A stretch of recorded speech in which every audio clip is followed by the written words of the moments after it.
ಸುಖ ಧೂಳು ಎನಿಸಿ ದೊರೆತನ ದೂರ ಇರಿಸಿ ಚಪಲತೆಯೆಲ್ಲ ತ್ಯಜಿಸಿ ಅರಿವಿನ ದೀಪ ಉರಿಸಿ ನಡೆದನು ರಾಮ ವಿರಾಗಿ ತಂದೆಯ ಆಳತಿಗಾಗಿ. ರಾಮನು ಪ್ರೇಮದ ಮೂರ್ತಿ, ಸತಿ ಸೀತೆಯು ರಾಮನ ಸ್ಫೂರ್ತಿ.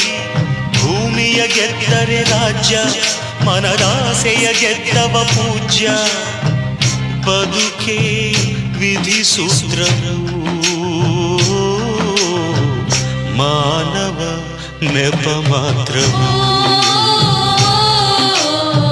ಜನಕನ ಮಾತಾ ಶಿರದಲ್ಲಿ ಧರಿಸಿದ ಅನುಪಮ